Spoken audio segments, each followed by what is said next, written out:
诺贝尔奖得主、英国剑桥大学三医学院院士温特应台湾桥梁计划访台，3月2日以“抗体革命”为题发表演讲。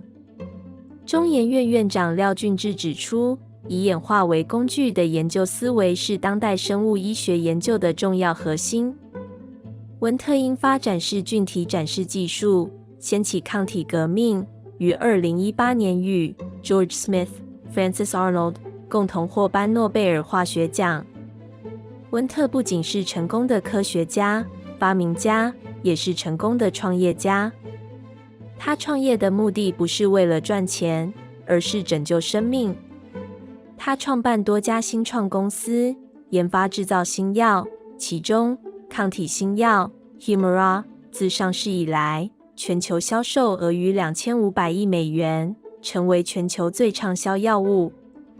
台湾桥梁计划由中研院携手台湾大学等多所学研机构与世界和平基金会共同推动。So I was always interested in research and in biology from a very early age.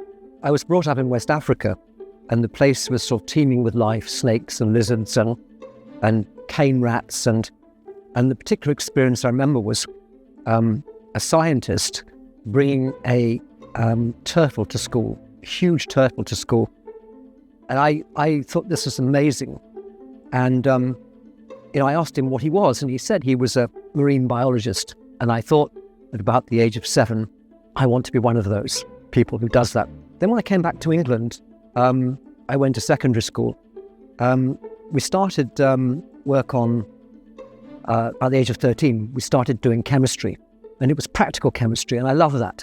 All of the kind of things fizzing and bubbling, and, you had to think, but you also had to use your hands. And actually I found I was good at it. And in particular, I remember reading 2 books which had a big influence on me.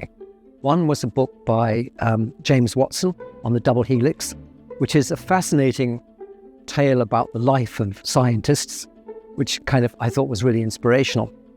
And another book, which was called Chemical Evolution by Melvin Calvin. And I thought both of these were wonderful, and that was an area I wanted to get into. The lab has got certain unique features about it. The first was, I think the most important, is it started off with, was put together by Max Perutz, who was a Nobel laureate, and looked at protein structure. And there was Fred Sanger, who at the time it was put together, was looking at sequenced proteins. He got the Nobel Prize for that. So it started off being founded by 2 exceptional people, and they also recruited other exceptional people. And you've got a culture of people who were working very hard.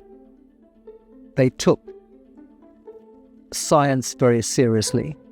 They focused on really important problems. And it kind of fed through, disseminated. I would work even Christmas Eve, and sometimes I'd come in on Christmas Day. We worked very, very hard because there were high expectations, because they did. I remember once seeing Fred one evening, and we were sharing some facilities, so I had to wait for him because he was just a bit ahead of me in terms of using a centrifuge.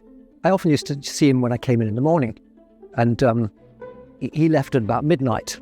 So, we've already got 2 Nobel Prizes, and he was working, right near midnight. So it's directed against TNF, which mediates lots of immune inflammatory conditions, such as rheumatoid arthritis, Crohn's disease. And so antibodies that block the action of TNF can dampen down all of those conditions. So the first part of the success really related to the fact it's a very important target.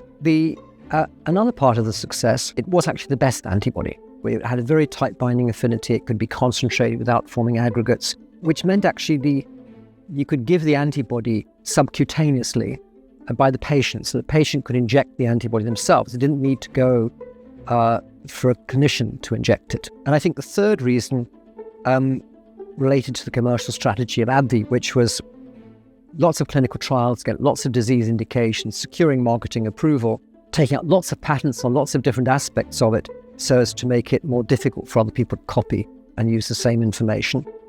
And also advertising widely to patients directly on the TV.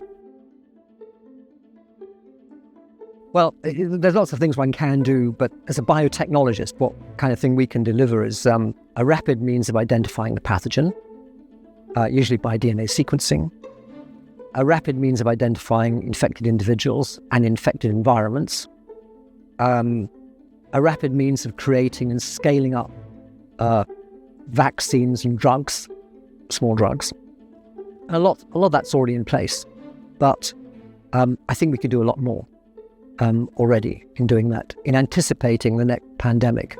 In particular, I would say, I think vaccines are in quite good shape, except we need to work harder on being able to scale up rapidly production of them, and being able to, at scale, you've got to get millions of doses out, right? So it's a problem.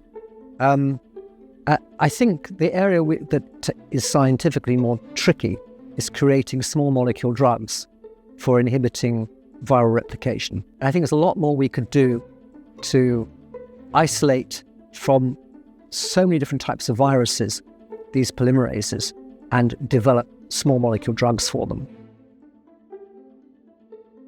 So what worked for me was to focus on really important questions, not just things that interest you. They should be interesting and important. I would say what I learned as well was from the people around me, from the people like Sanger, Brenner, Perutz, Milstein, these Nobel laureates, was that they all did experiments themselves. They saw the details, and at the same time they saw the big picture.